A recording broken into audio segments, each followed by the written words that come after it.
Hi. അപ്പോൾ നടക്കാൻ പോകുന്ന പരീക്ഷയ്ക്ക് മുമ്പായിട്ട് നമുക്ക് life science and public health എന്നുള്ള ആ ഒരു ഏരിയ ആയിട്ട് ബന്ധപ്പെട്ട് ഏറ്റവും ഇമ്പോർട്ടൻ്റ് ആയിട്ടുള്ള ടോപ്പിക്കുകളിലൂടെ നമുക്കൊന്ന് കടന്നു പോകാം. 7 ടോപ്പിക്കുകളാണ് നിങ്ങൾക്കുള്ളത്. അതിൽ ഹ്യൂമൻ ബോഡി എന്നുള്ള ഒരൊറ്റ ടോപ്പിക്ക്, ആ ഒരൊറ്റ ടോപ്പിക്ക് എത്രത്തോളം പഠിക്കാനുണ്ടോ, ബാക്കിയുള്ള ടോപ്പിക്കുകൾ 6 കൂടെ എത്രത്തോളം പഠിക്കാനുള്ളൂ. അപ്പോൾ ആദ്യം ബാക്കിയുള്ള ടോപ്പിക്കുകളൊക്കെ നന്നായിട്ട് പഠിക്കുക എന്നുള്ളതാണ്.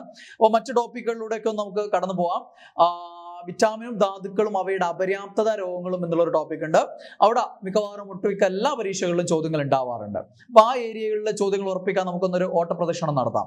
ഓക്കെ, വിറ്റാമിൻ എന്ന് പറയുമ്പോൾ നമുക്കറിയാം ADEK ഇതാണെന്ത് ഫാറ്റ് സോല്യൂബിൾ. ദെൻ ബിയും സിയും, ബി കോംപ്ലക്സും സിയും ഇതാണെന്ത് വാട്ടർ സോല്യൂബിൾ. ഇതൊക്കെ എല്ലാവർക്കും അറിയുന്നതാണ്, നമ്മൾ പലതവണ പറഞ്ഞിട്ടുള്ളതാണ്. ഓക്കെ, അപ്പൊ അതില് ADEK അഥവാ ഫാറ്റ് സോല്യൂബിൾ ഫസ്റ്റ് വൺ ആണ് ഇത് വൈറ്റമിൻ എ അഥവാ ജീവകം എ അഥവാ റെറ്റിനോൾ എന്ന് പറയുന്നത്. റെറ്റിനോൾ, റെറ്റിനോയിക് ആസിഡ് എന്നൊക്കെ അറിയപ്പെടുന്ന ഇത് തന്നെയാണ്, വിറ്റാമിൻ എ തന്നെയാണ്. ഈ ഓരോ വിറ്റാമിനുകളും എ ആയാലും ഡി ആയാലും ഇ ആയാലും കെ ആയാലും ഒക്കെ അത് ഒരാളല്ല, അത് പല സംയുക്തങ്ങളാണ്. അപ്പൊ അതിന് സമാനമായിട്ടുള്ള വേറൊരു പേര് കേൾക്കുമ്പോൾ നിങ്ങൾ അത് തന്നെയാണ് എന്നുള്ളത് ഓർമ്മിച്ച് വെക്കുക എന്നുള്ളതാണ്. ഇപ്പൊ റെറ്റിനോളെന്നോ റെറ്റിനാലെന്നോ റെറ്റിനോയിക് ആസിഡോ എന്നൊക്കെ കേട്ട് കഴിഞ്ഞാലും എന്ത് തന്നെയാണ്, വിറ്റാമിൻ എ തന്നെയാണെന്ന് ഉറപ്പിച്ചുകൊള്ളാം. ഓക്കെ, അപ്പം വിറ്റാമിൻ എ അഥവാ റെറ്റിനോൾ കണ്ണിന്റെ ആരോഗ്യത്തിനും ചർമ്മത്തിന്റെ ആരോഗ്യത്തിനൊക്കെ വളരെ ആവശ്യമായിട്ടുള്ളതാണ്. ഇവയുടെ അപര്യാപ്തത രോഗമാണെന്ത് നിശാന്തത അഥവാ നൈറ്റ് ബ്ലൈൻഡ്നെസ്. ഓക്കെ, രാത്രി കാലങ്ങളിൽ കാഴ്ചക്കുറവുണ്ടാവുക, നൈറ്റ് ബ്ലൈൻഡ്നെസ്. നമുക്കറിയാം മങ്ങിയ വെളിച്ചത്തിൽ കാഴ്ചയ്ക്ക് സഹായിക്കുന്ന റോഡ് കോശങ്ങളാണ്. ഈ റോഡ് കോശങ്ങളിൽ കാണപ്പെടുന്ന വർണ്ണവസ്തുവാണ് റോഡോപ്സിൻ. അപ്പൊ റോഡോപ്സിന്റെ കുറവിന് ജീവകം എ ഇടയാക്കും, അതുകൊണ്ട് നൈറ്റ് ബ്ലൈൻഡ്നെസ് അഥവാ നിശാന്തതയ്ക്ക് ഇടയാക്കും.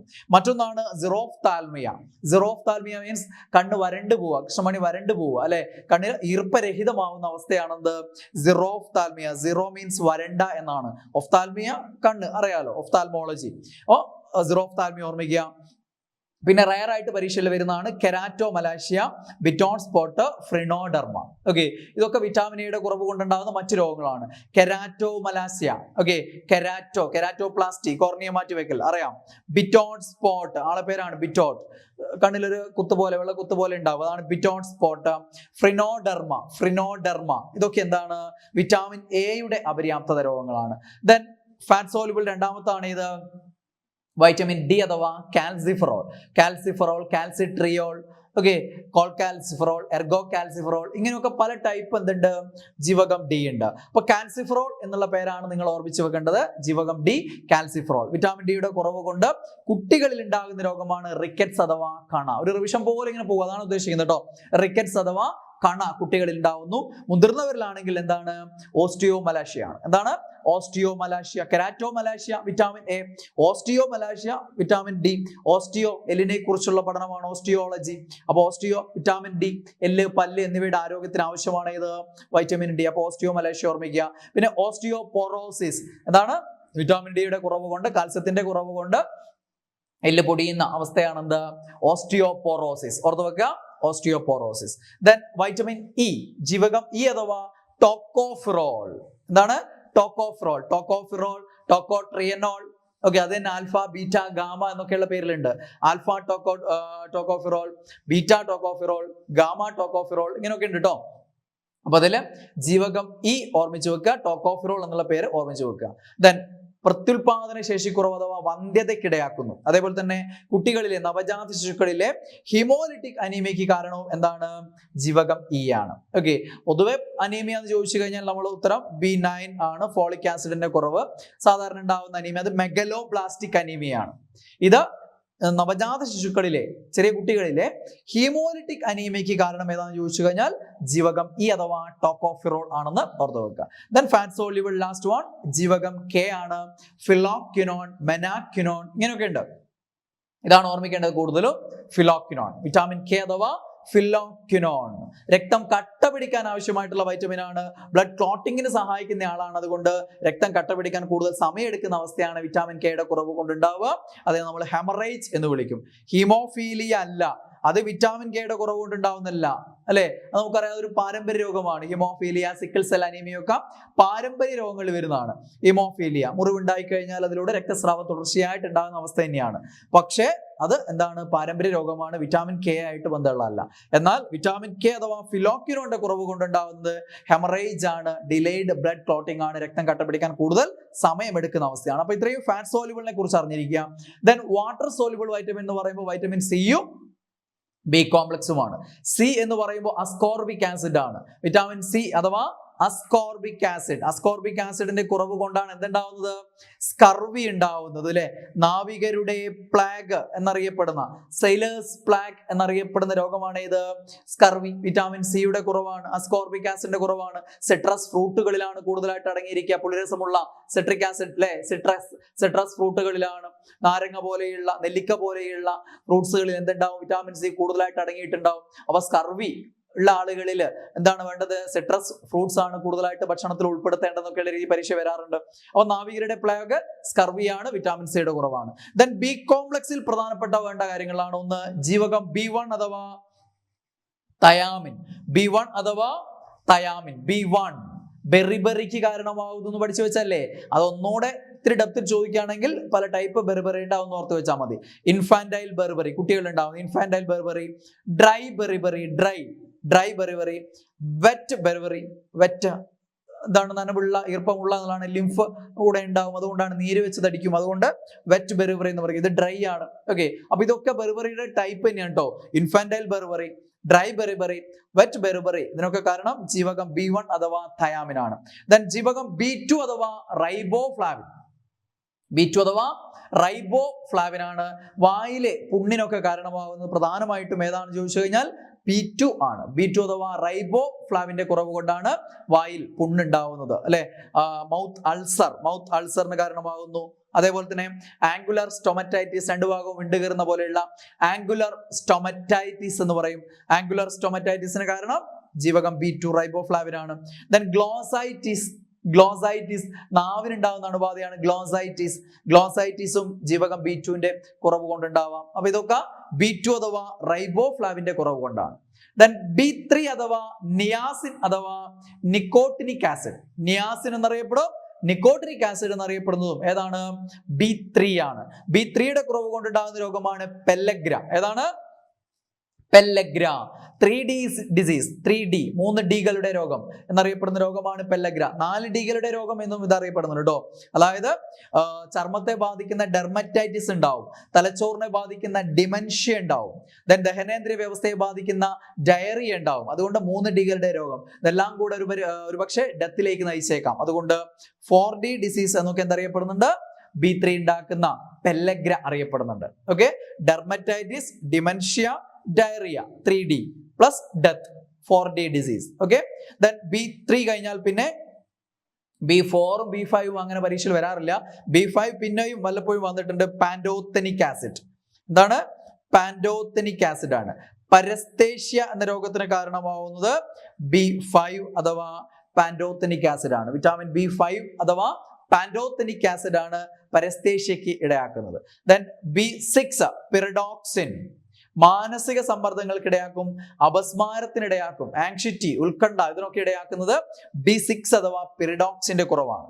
അതായത് ഇന്ന് വെച്ച അപസ്മാരത്തിന് കാരണം B6 ആണെന്നല്ല, അങ്ങനെയുള്ള കേസുകളിൽ B6ന്റെ അപര്യാപ്തത കൊണ്ടും ഇത് ഉണ്ടാവാറുണ്ട് എന്നുള്ളതാണ് ഉദ്ദേശിക്കുന്നത് കേട്ടോ.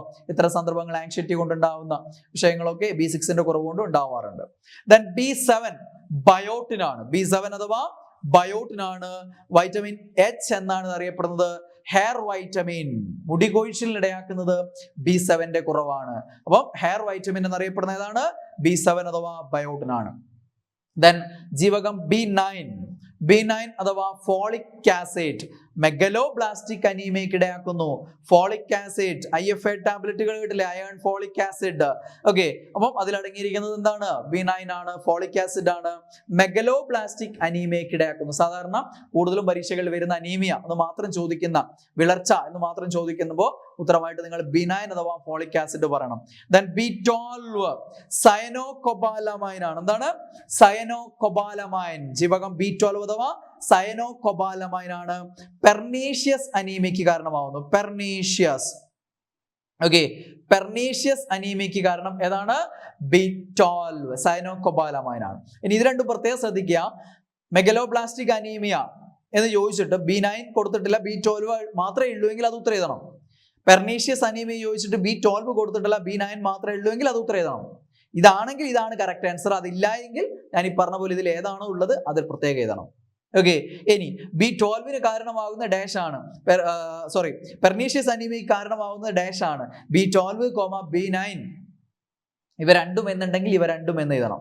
ആ രീതിയിൽ ഇതിനെ കാണണം. ഇവയൊക്കെ ജീവകം B9 B12 ഈ പറഞ്ഞ പോലെ പലതരത്തിൽ ഈ അനീമിയയ്ക്ക് ഇടയാക്കാറുണ്ട്. അതൊന്ന് പ്രത്യേകം കേസിലാണ് ആവുന്ന സമയത്ത് ഇത് ഇങ്ങനെ തന്നെ ഓർമ്മിച്ച് വെക്കുക. അല്ലാത്ത രീതിയിൽ ചോദിക്കുമ്പോൾ അതിനനുസരിച്ച് ആൻസർ ചെയ്യുക. ഓക്കെ, അപ്പൊ അത്രയും വൈറ്റമിനുകളെ കുറിച്ച്. ദെൻ പ്രധാന ധാതുക്കളും അവയുടെ അപര്യാപ്തത രോഗങ്ങളും ഓർമ്മിച്ച് വെക്കുക. ഇരുമ്പിന്റെ കുറവ് കൊണ്ടുണ്ടാകുന്ന രോഗമാണ് അനീമിയ, അറിയാം. കാരണം നമ്മൾ പഠിച്ചു B9 അഥവാ ഫോളിക് ആസിഡിന്റെ കുറവ് കൊണ്ടുണ്ടാകും. ഈ B9 അഥവാ ഫോളിക് ആസിഡ് അഥവാ വിറ്റാമിൻ B9 ആണ് ചുവന്ന രക്താണുക്കളുടെ നിർമ്മാണത്തിന് ആവശ്യം. ചുവന്ന രക്താണുക്കളിലെ പ്രധാന ഘടകമാണ് ഹിമോഗ്ലോബിൻ. ആ ഹിമോഗ്ലോബിനിലെ പ്രധാന ഘടകമാണ് ഇരുമ്പ്. അപ്പൊ ഇരുമ്പിന്റെ കുറവ് അനീമിയയ്ക്ക് ഇടയാക്കാറുണ്ട്. ദെൻ അയഡിന്റെ അഭാവം കൊണ്ടുണ്ടാകുന്ന രോഗമാണ് ഗോയിറ്റർ. സിമ്പിൾ ഗോയിറ്റർ അഥവാ തൊണ്ടവീക്കം എന്നൊക്കെ പറയും നമ്മൾ, അല്ലെ. ഗോയിറ്റർ അയഡിന്റെ കുറവ് കൊണ്ടുണ്ടാകുന്നതാണ്. അതേപോലെ തന്നെ ക്രെറ്റിനിസം മിക്സഡിമ, തൈറോയിഡ് ഗ്രന്ഥി, അല്ലെ, തൈറോക്സിന്റെ കുറവ് കൊണ്ടാണ് ഈ ക്രെറ്റിനിസവും മിക്സഡിമയും.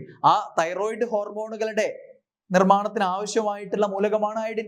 അപ്പൊ അയഡിന്റെ കുറവാണെന്നും പറയാം. അപ്പൊ ക്രെറ്റിനിസം, മിക്സഡിമ, ഗോയിറ്റർ ഇതൊക്കെ എന്തിന്റെ കുറവാണെന്ന് പറയാം?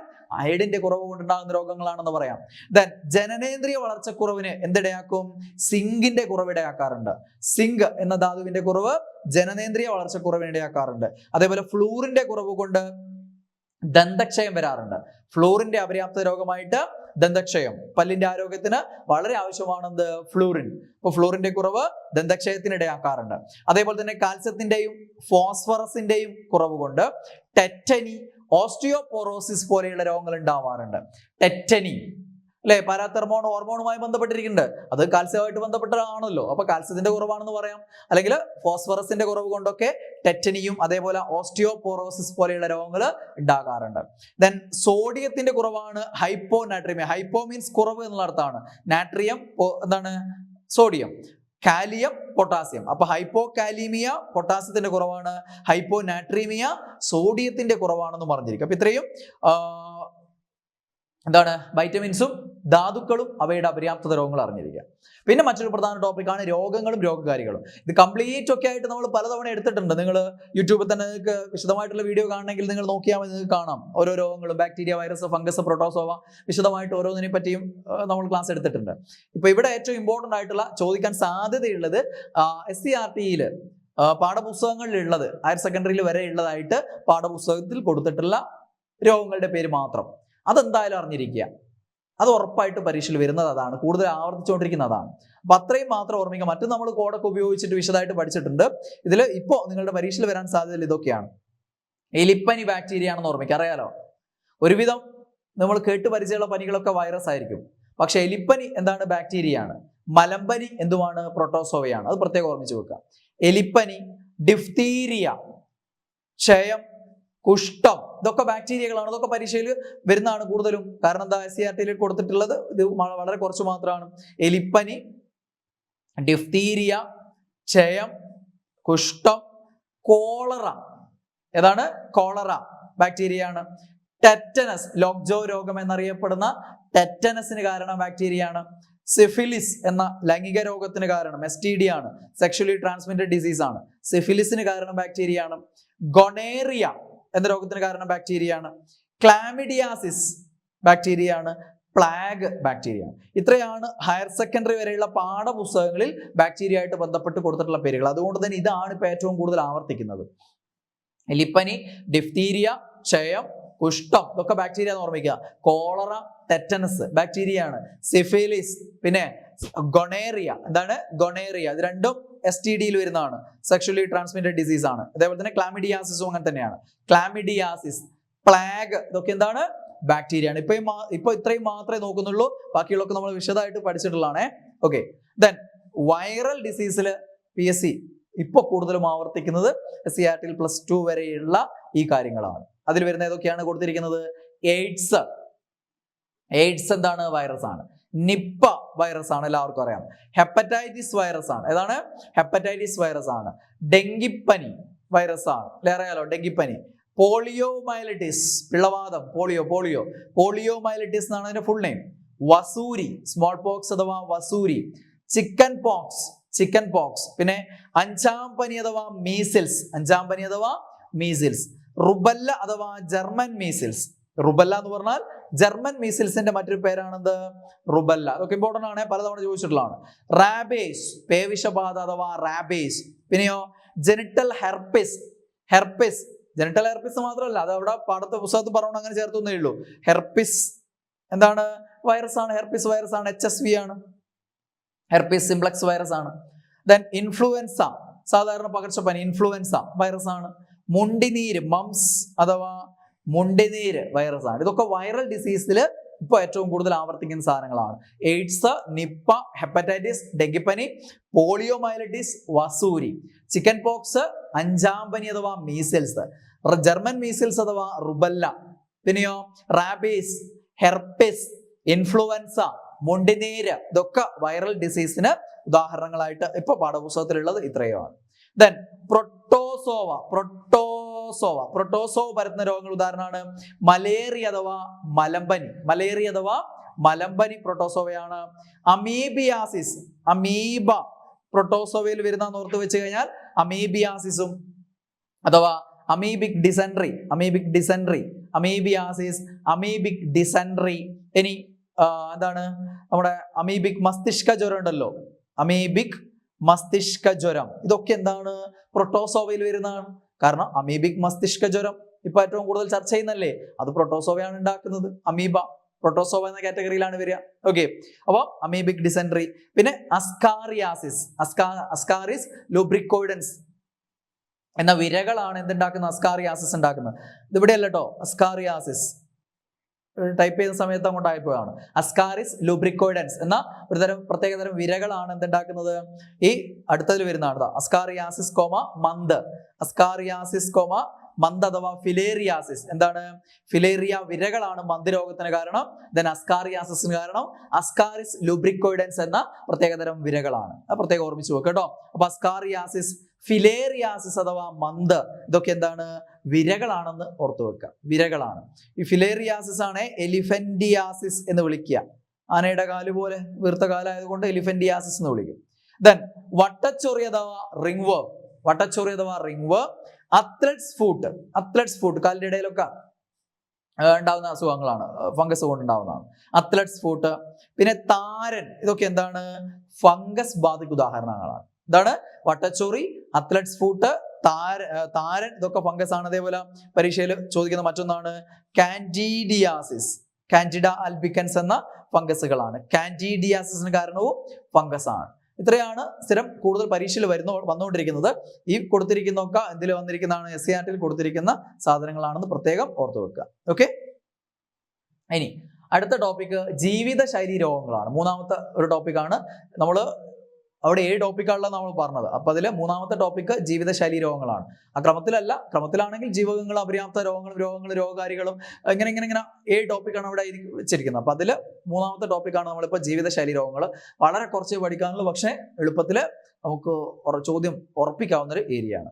ജീവിതശൈലി കൊണ്ടുണ്ടാവുന്ന അനാരോഗ്യകരമായിട്ടുള്ള ജീവിത ശീലങ്ങൾ കൊണ്ടുണ്ടാകുന്ന മദ്യപാനം കൊണ്ടോ, പുകവലി കൊണ്ടോ, മയക്കുമരുന്ന് ഉപയോഗം കൊണ്ടോ, അല്ലെങ്കിൽ നമ്മുടെ ഈ സ്ട്രെസ് കൊണ്ടോ, ഇങ്ങനെ അല്ലെങ്കിൽ വ്യായാമമില്ലായ്മ കൊണ്ടോ, ഇങ്ങനെയുള്ള പല ജീവിതശൈലി പ്രത്യേകതകൾ കൊണ്ടുണ്ടാകുന്ന രോഗങ്ങളെയാണ് നമ്മൾ ജീവിതശൈലി രോഗങ്ങൾ എന്ന് പറയുക.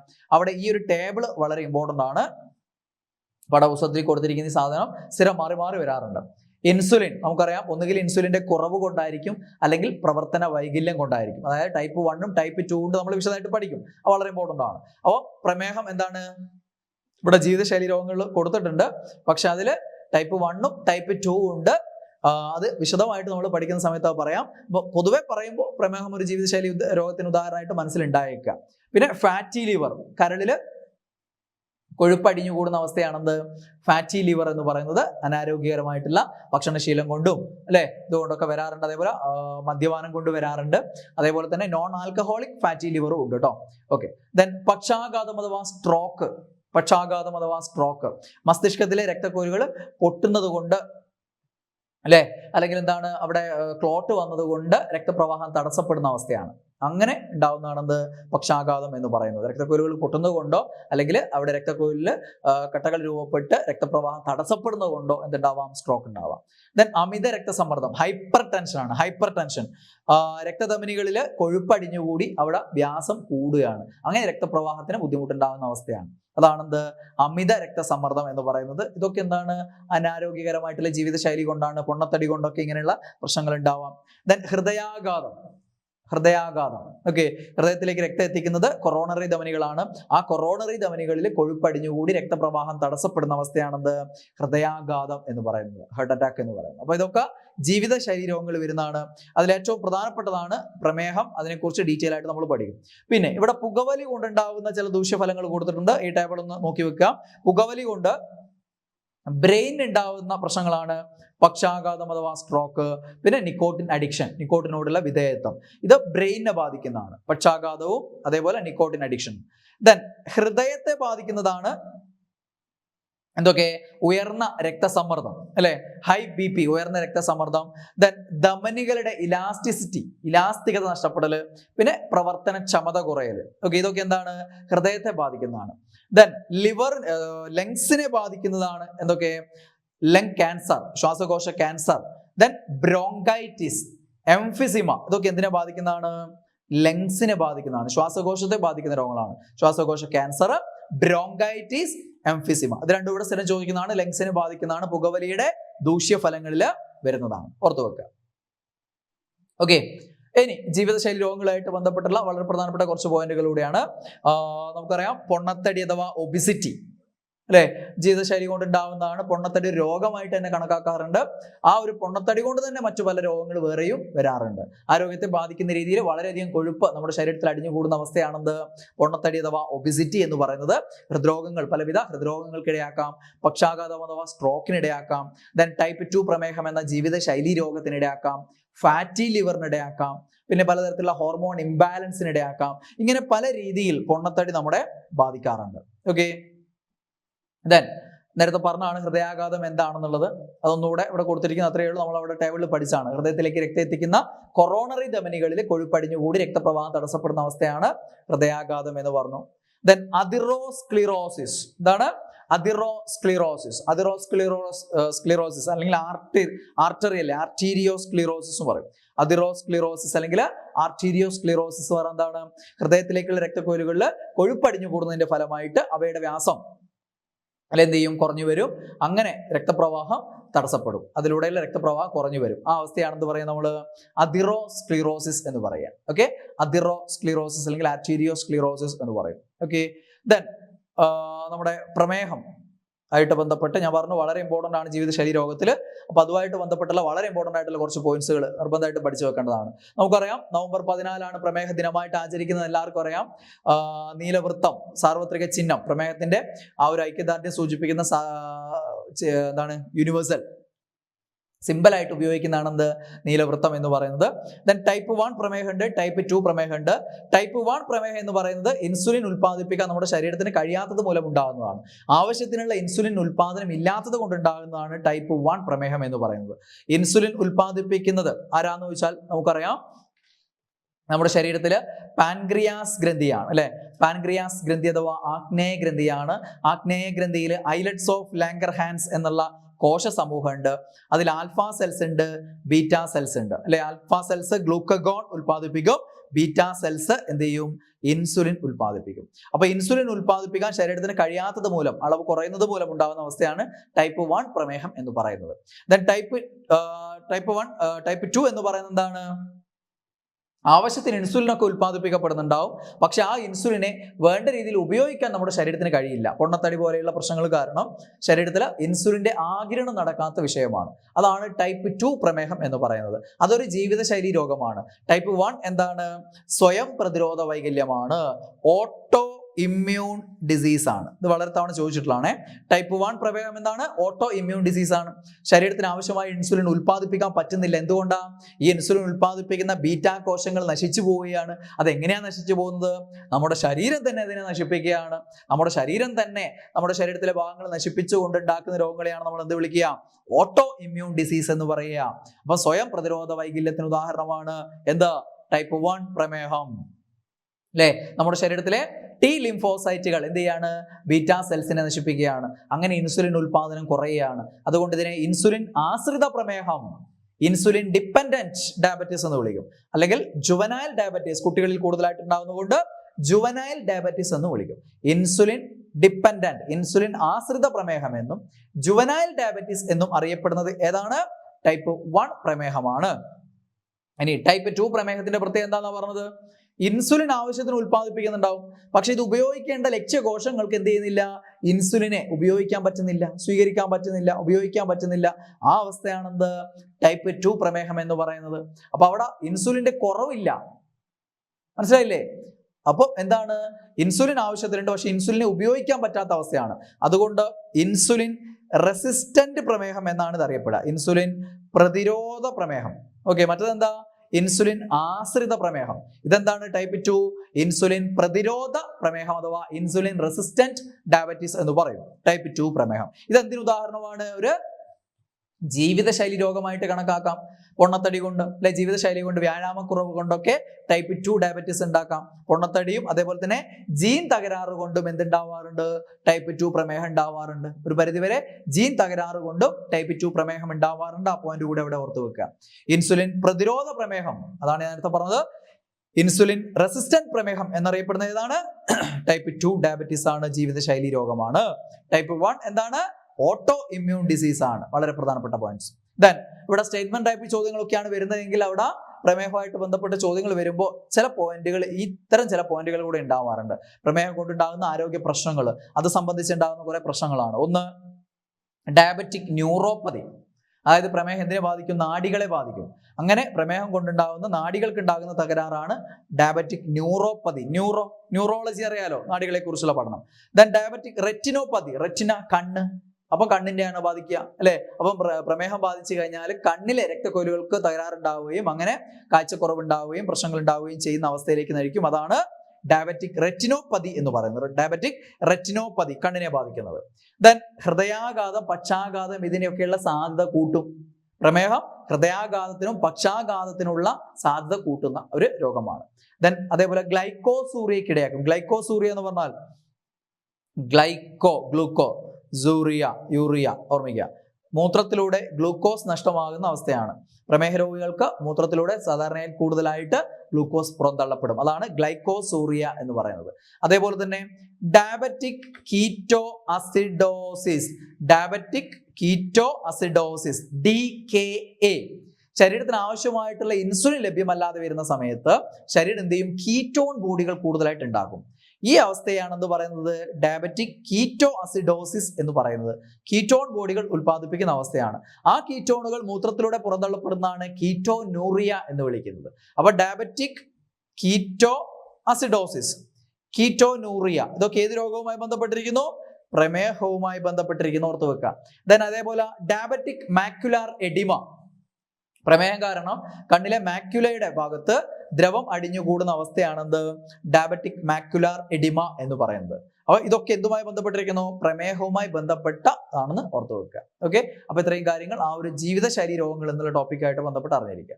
ഇനി നമുക്ക് ആരോഗ്യക്ഷേമ പ്രവർത്തനങ്ങൾ പഠിക്കാനുണ്ട്. ഒരു ടോപ്പിക് വളരെ ഇമ്പോർട്ടൻ്റ് ആണ്, ആരോഗ്യക്ഷേമ പദ്ധതികൾ. ആ ആരോഗ്യക്ഷേമ പദ്ധതികളിൽ ഏറ്റവും ഇമ്പോർട്ടൻ്റ് ആയിട്ടുള്ള, ഏകദേശം സമാനമായിട്ടൊക്കെയുള്ള, തെറ്റിപ്പോകാൻ സാധ്യതയൊക്കെയുള്ള ഇമ്പോർട്ടൻ്റ് ആയിട്ടുള്ള കുറച്ച് കാര്യങ്ങൾ നമുക്കൊന്ന് ഓടിച്ചു നോക്കാം. ഓക്കെ, നോക്കിയേ. എന്താണ് ആശ്വാസം, എന്താണ് സമാശ്വാസം? ഭിന്നശേഷിക്കാർക്കുള്ള സ്വയം തൊഴിൽ പദ്ധതിയാണെന്ത്? ആശ്വാസം. ഭിന്നശേഷിക്കാർക്കുള്ള സ്വയം തൊഴിൽ പദ്ധതിയാണ് ആശ്വാസം. എന്നാൽ സമാശ്വാസം എന്താണ്? ഡയാലിസിസിന് വിധേയമാകുന്ന ആളുകള്, കരള് മാറ്റിവെച്ചവര്, ഹീമോഫീലിയ രോഗികള്, സിക്കിൾ സെൽ അനീമിയ രോഗികള്, ഇവർക്കൊക്കെയുള്ള പ്രതിമാസ ധനസഹായം നൽകുന്ന പദ്ധതിയാണെന്ത്? സമാശ്വാസം പദ്ധതി എന്ന് പറയുന്നത്. അപ്പൊ ആശ്വാസം, സമാശ്വാസം. അതുപോലെ ഭിന്നശേഷിക്കാർക്കുള്ളത് ആശ്വാസം, ദെൻ ഡയാലിസിസ്, കരൾ മാറ്റിവെക്കല്, ഹിമോഫീലിയ, സിക്കിൾ സെൽ അനീമിയ മുതലായിട്ടുള്ള പാരമ്പര്യ രോഗങ്ങൾ, ഇതിനൊക്കെയുള്ള ധനസഹായമാണ് എന്ത്? സമാശ്വാസം പദ്ധതി എന്ന് പറയുന്നത്. ഓക്കെ, ദെൻ ആശ്വാസ നിധി, ആശ്വാസ കിരണം. ആശ്വാസ നിധി എന്ന് പറയുന്നത് വളരെ അശരണരായിട്ടുള്ള സഹകാരികൾക്ക് സഹകരണ വകുപ്പ് വഴി നൽകുന്ന ചികിത്സാ ധനസഹായമാണ് എന്ത്? ആശ്വാസ നിധി എന്ന് പറയുന്നത്. സഹകരണ വകുപ്പിൻ്റെതാണ് ആശ്വാസ നിധി എന്ന് പറയുന്നത്. സഹകാരികൾക്കുള്ള ചികിത്സാ ധനസഹായ പദ്ധതിയാണ് ആശ്വാസനിധി. എന്നാൽ ആശ്വാസ കിരണം എന്താണ്? കിടപ്പ് രോഗികളായിട്ടുള്ള ആളുകളെ പരിചരിക്കുന്നവർക്ക് കൊടുക്കുന്ന പ്രതിമാസ ധനസഹായ പദ്ധതിയാണെന്ത്? ആശ്വാസ കിരണം. ഈ കിടപ്പിലായവർക്ക് ഒരു ആശ്വാസ കിരണമായിട്ട് പ്രവർത്തിക്കുന്നവർക്ക് കൊടുക്കുന്ന പ്രതിമാസ ധനസഹായത്തെയാണെന്ന് വിളിക്കുന്നത് ആശ്വാസ കിരണം എന്ന് പറയുന്നത്. ഓക്കെ. ദെൻ വിദ്യാകിരണം, ആരോഗ്യകിരണം. വിദ്യാകിരണം, ആരോഗ്യകിരണം. വിദ്യാകിരണം എന്ന് പറയുമ്പോൾ വിദ്യാഭ്യാസമായിട്ട് ബന്ധപ്പെട്ടല്ലേ? ഭിന്നശേഷി മാതാപിതാക്കളുടെ കുട്ടികൾക്കുള്ള സ്കോളർഷിപ്പ് പദ്ധതിയാണെന്ത്? വിദ്യാകിരണം. ഭിന്നശേഷിക്കാരായിട്ടുള്ള മാതാപിതാക്കളുടെ കുട്ടികൾക്കുള്ള സ്കോളർഷിപ്പ് പരിപാടി, വിദ്യാഭ്യാസ സ്കോളർഷിപ്പ് പരിപാടിയാണെന്ത്? വിദ്യാകിരണം. ദെൻ ആരോഗ്യകിരണം എന്ന് പറയുമ്പോൾ ആരോഗ്യരംഗത്തുള്ള പദ്ധതിയാണ്. 18 വയസ്സിന് താഴെയുള്ള കുട്ടികൾക്ക് APL BPL വ്യത്യാസം ഇല്ലാതെയുള്ള സമഗ്ര ആരോഗ്യ സൗജന്യ ചികിത്സാ പദ്ധതിയാണ് എന്ത്? ആരോഗ്യകിരണം എന്ന് പറയുന്നത്. ആരോഗ്യ കുടുംബക്ഷേമ വകുപ്പ് നടപ്പിലാക്കിയ 18 വയസ്സിന് താഴെയുള്ള കുട്ടികൾക്ക് APL BPL വ്യത്യാസമില്ലാതെയുള്ള സമഗ്ര ആരോഗ്യ ചികിത്സാ പദ്ധതിയാണ് എന്ത്? ആരോഗ്യ കിരണം. ദെൻ താലോലം, ഹൃദ്യം. 18 വയസ്സിന് താഴെയുള്ള കുട്ടികൾക്കുള്ള സാമൂഹിക നീതി വകുപ്പിന്റെ പദ്ധതിയാണ് താലോലം എന്ന് പറയുന്നത്. 18 വയസ്സിന് താഴെയുള്ള കുട്ടികൾക്കുള്ള ചികിത്സാ സഹായ പദ്ധതിയാണെന്ത്? താലോലം. ദെൻ 18 വയസ്സിന് താഴെയുള്ള ജന്മന ഹൃദയ വൈകല്യമുള്ള കുട്ടികൾക്കുള്ള ചികിത്സാ പദ്ധതിയാണ് ഹൃദ്യം. ഹൃദ്യം, ഹൃദയ വൈകല്യമുള്ള, അല്ലെ, ഹൃദയത്തിന് എന്തെങ്കിലും അസുഖങ്ങളോ പ്രശ്നങ്ങളോ ഉള്ള കുട്ടികൾക്കുള്ള ചികിത്സാ പദ്ധതിയാണ് ഹൃദ്യം. ഓക്കെ. സ്വാന്തനം, സ്നേഹസാന്ത്വനം. കിടപ്പിലായിട്ടുള്ള രോഗികളെ വീട്ടിലെത്തി പരിചരിക്കാൻ കമ്മ്യൂണിറ്റി ഹെൽത്ത് നഴ്സുമാരെ നിയോഗിക്കുന്ന പദ്ധതിയാണ് എന്ത്? സാന്ത്വനം പദ്ധതി. ഓക്കെ. കമ്മ്യൂണിറ്റി ഹെൽത്ത് നഴ്സുമാര് വീട്ടിൽ കിടപ്പിലായിട്ടുള്ള രോഗികളെ പരിചരിക്കാൻ വേണ്ടിയിട്ട് ഉള്ള പദ്ധതിയാണ് സാന്ത്വനം പദ്ധതി. ദെൻ സ്നേഹസാന്ത്വനം സ്ഥിരം ചോദിച്ചിട്ടുള്ളതാണ്. എൻഡോസൾഫാൻ ബാധിതർക്കുള്ള ധനസഹായ പദ്ധതിയാണ്. എൻഡോസൾഫാൻ ബാധിതർക്കുള്ള ധനസഹായ പദ്ധതിയാണെന്ത്? സ്നേഹസാന്ത്വനം എന്ന് പറയുന്നത്. ഓക്കെ. ദെൻ സ്നേഹപൂർവം, സ്നേഹഹസ്തം. സ്നേഹപൂർവം എന്താണ്? മാതാപിതാക്കളില്ലാത്ത കുട്ടികള്, അതേപോലെ HIV ബാധിതരായിട്ടുള്ള കുട്ടികൾ, ഇവർക്ക് വിദ്യാഭ്യാസം നൽകുന്നതിനുള്ള പ്രതിമാസ ധനസഹായം നൽകുന്ന പദ്ധതിയാണെന്ത്? സ്നേഹപൂർവം. ഓക്കെ. സ്നേഹഹസ്തം എന്താണ്? ആദിവാസി വിഭാഗങ്ങൾക്കുള്ള ആരോഗ്യ സേവനങ്ങളുടെ പദ്ധതിയാണെന്ത്? സ്നേഹഹസ്തം. വനം വകുപ്പിന്റെ പദ്ധതിയാണ് സ്നേഹഹസ്തം. ആദിവാസി വിഭാഗങ്ങൾക്കുള്ളതാണ് സ്നേഹഹസ്തം എന്ന് ഓർമ്മിച്ചു വെക്കുക. ഓക്കെ. ദെൻ സ്നേഹധാര, സ്നേഹസ്പർശം. സ്നേഹധാര 12 വയസ്സിന് താഴെയുള്ള കുട്ടികളിൽ വളർച്ചാ പ്രശ്നങ്ങൾ പരിഹരിക്കുന്നതിനായിട്ട് തിരുവനന്തപുരം ജില്ലാ പഞ്ചായത്ത് നടപ്പിലാക്കിയ പദ്ധതിയാണ് സ്നേഹധാര എന്ന് പറയുന്നത്. 12 വയസ്സിന് താഴെയുള്ള കുട്ടികളിലെ വളർച്ചാ പ്രശ്നങ്ങൾ പരിഹരിക്കാനാണ് സ്നേഹധാര. ദെൻ സ്നേഹസ്പർശം എന്താണ്? ചൂഷണത്തിന് വിധേയരായ അവിവാഹിതരായ അമ്മമാർക്കുള്ള പ്രതിമാസ ധനസഹായ പദ്ധതിയാണ് സ്നേഹസ്പർശം. ഓക്കെ. ചൂഷണത്തിന് വിധേയ, മോശമായ സ്പർശനം ലഭിച്ച ആളുകൾക്കുള്ള പദ്ധതിയാണെന്ന് ഓർമ്മിച്ചാൽ മതി. സ്നേഹസ്പർശം. ചൂഷണത്തിന് വിധേയരായ അവിവാഹിതരായ അമ്മമാർക്കുള്ള പ്രതിമാസ ധനസഹായ പദ്ധതിയാണ് സ്നേഹസ്പർശം. ഓക്കെ. ദെൻ സ്നേഹക്കൂട് എന്നുള്ള പേരിൽ 2 പദ്ധതികളുണ്ട്. ഒന്ന് ആർ ബിന്ദു, മന്ത്രിയായിട്ടുള്ള ആർ ബിന്ദു ഇരിങ്ങാലക്കുടയിൽ ആരംഭിച്ച ഭവന നിർമ്മാണ പദ്ധതിയാണ്. അവരുടെ മണ്ഡലത്തിൽ ആരംഭിച്ച ഭവന നിർമ്മാണ പദ്ധതിയാണ് എന്ത്? സ്നേഹക്കൂട്, ഇരിങ്ങാലക്കുടയിൽ. ഓക്കെ. ഉന്നത വിദ്യാഭ്യാസ സാമൂഹ്യ നീതി വകുപ്പ് മന്ത്രിയായിട്ടുള്ള ഇപ്പോഴത്തെ, അല്ലെ, ഇനിയിപ്പോ മാറും. ഈ വീഡിയോ കാണുമ്പോൾ മാറൂല, അടുത്ത വേറെ ഏതെങ്കിലും പരീക്ഷയ്ക്ക് നിങ്ങൾ വീഡിയോ കാണുമ്പോൾ മാറുമല്ലോ. ഓക്കെ. അപ്പോൾ ഉന്നത വിദ്യാഭ്യാസ വകുപ്പ് മന്ത്രിയായിട്ടുള്ള ആർ ബിന്ദു അവരുടെ ഇരിങ്ങാലക്കുടയിൽ അവതരിപ്പിച്ച ഭവന നിർമ്മാണ പദ്ധതിയാണ് എന്ത്? സ്നേഹക്കൂട്. അതേപോലെ സ്നേഹക്കൂട് എന്ന് പറഞ്ഞ് മാനസികാരോഗ്യ കേന്ദ്രത്തിൽ നിന്ന് അവിടെ നിന്ന് സുഖം പ്രാപിച്ച് പുറത്തുള്ളവർക്ക് വേണ്ടിയിട്ടുള്ള, പുറത്തു പോകുന്നവർക്ക് വേണ്ടിയിട്ടുള്ള പുനരധിവാസ പദ്ധതിയായിട്ടും എന്തുണ്ട്? ഒരു സ്നേഹക്കൂട് എന്നുള്ള പേരിൽ ഒരു പദ്ധതി ഉണ്ട്. അത് ഓർമ്മിച്ച് വെക്കുക കേട്ടോ. പിന്നെ കാതോരം, ശ്രുതി തരംഗം. രണ്ടും ചെവിയായിട്ട് ബന്ധപ്പെട്ടതായിരിക്കുമല്ലോ, കിട്ടുമല്ലോ. യെസ്. കുട്ടികളിലെ ശ്രവണ വൈകല്യം പരിഹരിക്കാനുള്ള സാമൂഹ്യനീതി വകുപ്പിന്റെ പദ്ധതിയാണെന്ത്? കാതോരം. അതേപോലെ തന്നെ ശ്രുതി തരംഗം, അതും എന്താണ്? ശ്രവണ വൈകല്യമുള്ള 5 വയസ്സ് വരെയുള്ള കുട്ടികൾക്ക് കോക്ലിയർ ഇംപ്ലാന്റേഷനിലൂടെ കേൾവിശക്തി ലഭ്യമാക്കാനുള്ള ചികിത്സാ പദ്ധതിയാണെന്ത്? ശ്രുതി തരംഗം എന്ന് പറയുന്നത്. ഓക്കെ. കോക്ലിയർ ഇംപ്ലാന്റേഷൻ നടത്തുന്ന പദ്ധതിയാണ് കോക്ലിയർ ഇംപ്ലാന്റേഷൻ. കോക്ലിയ മാറ്റി വെച്ചുകൊണ്ട് എന്താണ്? കേൾവി ശക്തി ലഭ്യമാക്കുന്ന പദ്ധതിയാണ് ശ്രുതി തരംഗം എന്ന് പറയുന്നത്. അതേപോലെ തന്നെ ധ്വനി ഇതിന്റെ തുടർച്ചയായിട്ടുള്ളതാണ്. കോക്ലിയർ ഇംപ്ലാന്റേഷൻ വഴി കേൾവിശക്തി ലഭിച്ചവർക്കുള്ള തുടർച്ചാ പദ്ധതിയാണ്. അതിന്റെ ഫോളോ അപ്പ് പോലെയുള്ള പദ്ധതിയാണെന്ത്? ധ്വനി എന്ന് പറയുന്നത്. ശ്രുതി തരംഗം, ധ്വനി. ഓക്കെ. ദെൻ ശ്രുതി മധുരം എന്ന് പറഞ്ഞാൽ എന്താണ്? കോട്ടയം വായൂർ ബ്ലോക്ക് പഞ്ചായത്ത് നടപ്പിലാക്കിയ ശ്രവണ സഹായി നൽകുന്ന പദ്ധതിയാണ്. കേൾവിക്കുറവുള്ളവർക്ക് ശ്രവണ സഹായി നൽകുന്ന വായൂർ പഞ്ചായത്തിന്റെ പദ്ധതിയാണ്. കോട്ടയത്തെ വായൂർ പഞ്ചായത്തിന്റെ പദ്ധതിയാണെന്ത്? ശ്രുതി മധുരം. ദെൻ സ്വാസ്ഥ്യം, ക്യാൻസർ നേരത്തെ കണ്ടെത്തി ചികിത്സ ഉറപ്പാക്കാനുള്ള ബോധവൽക്കരണ പരിപാടിയാണെന്ത്? സ്വാസ്ഥ്യം. ക്യാൻസർ അഥവാ അർബുദം വളരെ നേരത്തെ തന്നെ കണ്ടെത്തി ചികിത്സ ഉറപ്പിക്കാനുള്ള ബോധവൽക്കരണ പരിപാടിയാണ് സ്വാസ്ഥ്യം എന്ന് പറയുന്നത്. ദെൻ സുഹൃതം, സൗജന്യമായിട്ടുള്ള ക്യാൻസർ ചികിത്സാ പദ്ധതിയാണെന്ത്? സുഹൃതം. നിർണയിക്കാനുള്ള, വളരെ നേരത്തെ കണ്ടുപിടിക്കാൻ വേണ്ടിയിട്ടുള്ള ബോധവൽക്കരണമാണ് സ്വാസ്ഥ്യമെങ്കിൽ സൗജന്യ അർബുദ ചികിത്സാ പദ്ധതിയാണെന്ത്? സുഹൃതം. ആർദ്രം മിഷൻ പിന്നെ എല്ലാവർക്കും അറിയുന്നതാണ്. സർക്കാർ ആശുപത്രികളെ ജനസൗഹൃദമാക്കി മാറ്റാനുള്ള സമഗ്രമായിട്ടുള്ള പദ്ധതിയാണെന്ത്? ആർദ്രം പദ്ധതി എന്ന് പറയുന്നത്. ദെൻ ആരോഗ്യ ജാഗ്രത, പകർച്ചവ്യാധികൾ നിയന്ത്രിക്കുന്നതിനുള്ള പദ്ധതിയാണെന്ത്? ആരോഗ്യ ജാഗ്രത. അതേപോലെ അമൃതം ആരോഗ്യം, ഇതൊക്കെ നിങ്ങൾ പഠിച്ചായിരിക്കും, റിവിഷൻ പോലെ ഒന്ന് കേട്ടു പോകാനുള്ളതാണ് ഉദ്ദേശിക്കുന്നത്. അമൃതം ആരോഗ്യം, ജീവിതശൈലി രോഗനിർണയവും ചികിത്സയും ഉറപ്പാക്കുന്ന പദ്ധതിയാണ് അമൃതം ആരോഗ്യം. അമൃതം ആരോഗ്യം, ജീവിതശൈലി രോഗനിർണയം, ചികിത്സ. ഓക്കെ. ദെൻ ഉഷസ് കേൾക്കുമ്പോൾ തന്നെ ചേരികൾ വളരെ തവണ ചോദിച്ചിട്ടുള്ളതാണ്. ചേരികളിൽ താമസിക്കുന്നവർക്ക് വേണ്ടിയിട്ടുള്ള ആരോഗ്യ സംരക്ഷണ പദ്ധതിയാണ് ഉഷസ് പദ്ധതി. ഓക്കെ. ദെൻ ആയുർദളം, എയ്ഡ്സിന്റെ ബോധവൽക്കരണ പരിപാടിയാണ്. എയ്ഡ്സ് ബോധവൽക്കരണ പരിപാടിയാണ് ആയുർദളം. ആയുർദളം എയ്ഡ്സ് ബോധവൽക്കരണ പരിപാടിയാണ്. ഇനി വയോ, വൃദ്ധജനങ്ങളുടെ ചില പദ്ധതികളുണ്ട്. വയോ എന്ന് തുടങ്ങുന്ന ചില പദ്ധതികൾ: വയോമിത്രം, വയോസാന്ത്വനം. 65 വയസ്സിന് മുകളിലുള്ളവർക്കുള്ള ആരോഗ്യ സുരക്ഷാ പദ്ധതിയാണെന്ത്? വയോമിത്രം പദ്ധതി. ഓക്കെ. സാമൂഹ്യ സുരക്ഷാ പദ്ധതികൾ വരുന്നതാണ് വയോമിത്രം. 65 വയസ്സിന് മുകളിലുള്ളവർക്കുള്ളതാണ് വയോമിത്രം. ദെൻ വയോ സാന്ത്വനം എന്താണ്? അശരണായിട്ടുള്ള വയോജനങ്ങളെ സന്നദ്ധ സ്ഥാപനങ്ങളിലേക്ക് ഏറ്റെടുത്ത് സംരക്ഷിക്കാനുള്ള സാമൂഹ്യ നീതി വകുപ്പിന്റെ പദ്ധതിയാണ് വയോ സാന്ത്വനം. ഓക്കെ. അതായത് ഇങ്ങനെ ആരോരുമില്ലാത്ത ആളുകളെ, വൃദ്ധജനങ്ങളെ സന്നദ്ധ സ്ഥാപനങ്ങളിലേക്ക് ഏറ്റെടുത്ത് അവിടെ സംരക്ഷിക്കാനുള്ള പദ്ധതിയാണെന്ത്? വയോ സാന്ത്വനം പദ്ധതി എന്ന് പറയുന്നത്. അപ്പൊ വയോമിത്രം, വയോ സാന്ത്വനം. ദെൻ വയോ അമൃതം. വയോ അമൃതം എന്താണ്? ആയുർവേദ പദ്ധതിയാണ്. അതായത് വൃദ്ധസദനത്തിലെ അന്തേവാസികൾക്കായിട്ട് ഭാരതീയ ചികിത്സാ വകുപ്പ്, ISM എന്ന് പറയും, ഇന്ത്യൻ സിസ്റ്റം ഓഫ് മെഡിസിൻ, ആ ഭാരതീയ ചികിത്സാ വകുപ്പുമായി സഹകരിച്ച് സാമൂഹ്യ നീതി വകുപ്പ് നടപ്പിലാക്കുന്ന ആയുർവേദ ചികിത്സാ പദ്ധതിയാണെന്ത്? വയോ അമൃതം എന്ന് പറയുന്നത്. ISM എന്ന് പറയുമ്പോൾ ആയുർവേദമായിട്ട് ബന്ധപ്പെട്ടാണ്. അതുകൊണ്ട് വയോ അമൃതം ആയുർവേദ ചികിത്സ നൽകുന്ന പദ്ധതിയാണ്. ദെൻ വയോ മധുരം എന്ന് പറയുന്നത് BPL വിഭാഗത്തിൽപ്പെട്ട പ്രമേഹ രോഗികളായിട്ടുള്ള വയോജനങ്ങൾക്ക് ഗ്ലൂക്കോമീറ്റർ നൽകുന്ന പദ്ധതിയാണ്. ഗ്ലൂക്കോമീറ്റർ കൊടുക്കുന്ന പദ്ധതിയാണെന്ത്? വയോ മധുരം എന്ന് പറയുന്നത്. ഓക്കെ. വയോ മധുരം, ഗ്ലൂക്കോസ് നിർണ്ണയിക്കാനുള്ള ഗ്ലൂക്കോമീറ്റർ നൽകുന്ന പദ്ധതിയാണ്. ദെൻ വയോ രക്ഷ എന്ന് പറയുന്നത് മുതിർന്ന പൗരന്മാർക്ക് അടിയന്തര സാഹചര്യങ്ങളിൽ സഹായം എത്തിക്കുന്ന പദ്ധതിയാണ് വയോ രക്ഷ. എന്താണ്? വയോ രക്ഷ. അപ്പൊ ഇത്രയും വയോ എന്ന് തുടങ്ങുന്ന പദ്ധതികൾ ഓർമ്മിക്കുക. ദെൻ മെഡിസബ് അറിയാം, സർക്കാർ ജീവനക്കാരുടെ പെൻഷൻകാരുടെ ആരോഗ്യ ഇൻഷുറൻസ് പദ്ധതിയായിരുന്നു മെഡിസബ് പദ്ധതി എന്ന് പറയുന്നത്. പുതിയ പെൻഷൻ പദ്ധതിയും അതേപോലെ തന്നെ കാര്യങ്ങളൊക്കെ വരുമ്പോൾ സർക്കാർ മേഖലയിലുള്ള എന്ത് കാര്യങ്ങൾ അപ്ഡേറ്റ് ചെയ്യുക, അതൊക്കെ വളരെ വളരെ ഇമ്പോർട്ടൻ്റ് ആണ്. ഈ പറയുന്ന കേരള സർക്കാരുമായിട്ട് ബന്ധപ്പെട്ടുള്ള കാര്യങ്ങളൊക്കെ വരാറുണ്ട്.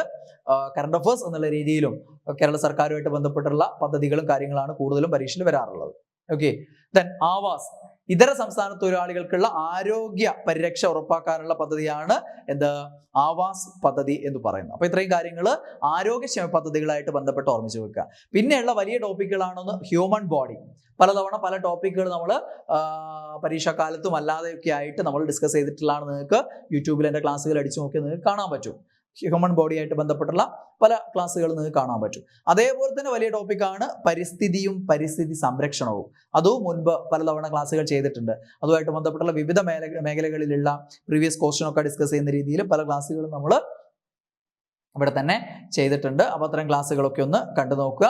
അപ്പം എല്ലാവർക്കും ഓൾ ദ ബെസ്റ്റ്. പരീക്ഷ അടിപൊളിയായിട്ട് എഴുതുക, ടെൻഷനൊന്നും വേണ്ട, ഒരു സമ്മർദ്ദവും ഇല്ലാതെ കൂളായിട്ട് പോയിട്ട് പരീക്ഷ ചെയ്താൽ നിങ്ങൾ ഇതുവരെ പഠിച്ചതിൽ വിശ്വസിക്കുക. ഇനി പഠിക്കാത്തതിനെ കുറിച്ച് ചിന്തിക്കരുത്. ഒരു കാലത്തും പരീക്ഷയ്ക്ക് പോകുന്ന സമയത്ത് ഞാൻ അത് പഠിച്ചില്ലല്ലോ, ഇത് പഠിച്ചില്ലല്ലോ, ഒരാൾ പലതും പറയും, ആൾക്കാർ പലതും പറയും, അതുകൂടെ പഠിച്ചോ, ഇതുകൂടെ പഠിച്ചോ, അതൊന്നും ചെവികൊള്ളണ്ട. നിങ്ങൾ പഠിച്ചതുമായിട്ട് അതിൽ വിശ്വസിച്ചുകൊണ്ട് മുന്നോട്ട് പോവുക. അതല്ലാതെ നിങ്ങൾ ഇനിയിപ്പം പഠിക്കാൻ ഇറങ്ങിക്കഴിഞ്ഞാൽ അവിടെ നിന്ന് ചിലപ്പം ഒരു ചോദ്യം അവർ പറഞ്ഞു വരുമായിരിക്കും. അത് വന്നതുകൊണ്ട് കാര്യമില്ല. നിങ്ങൾ അതിനെടുക്കുന്ന ആ ഒരു ടൈം കൊണ്ട് നിങ്ങൾക്ക് ലഭിക്കേണ്ടിയിരുന്ന കുറേ മാർക്കുകൾ അവിടെ നിങ്ങൾ നഷ്ടപ്പെടുത്തുകയാണ്. ഈ ഒരു മാർക്ക് കിട്ടിയിട്ടുണ്ടാവും, അതേ നിങ്ങൾക്ക് ഓർമ്മയുണ്ടാവുള്ളൂ. അവൻ പറഞ്ഞുകൊണ്ടാവും, വിളിച്ചു പറഞ്ഞുകൊണ്ട് ഞാൻ അതെല്ലാം കൂടെ പഠിച്ചു, അവിടെ നിന്നൊരു മാർക്ക് കിട്ടിയല്ലോ. പക്ഷെ അത് പഠിക്കുമ്പോൾ നിങ്ങൾ ആ ഒരു സ്ട്രെസ് എടുക്കുന്നത് കൊണ്ട് നിങ്ങൾക്ക് കിട്ടേണ്ടിയിരുന്ന പല മാർക്കുകളും കിട്ടാതെയും ആവും. അതുകൂടെ ചിന്തിച്ചുകൊണ്ട് ടെൻഷൻ ഒന്നും അടിക്കാതെ പോയിട്ട് എല്ലാവരും പരീക്ഷയ്ക്ക് നന്നായിട്ട് അറ്റൻഡ് ചെയ്യുക. എല്ലാവർക്കും ഓൾ ദ ബെസ്റ്റ്.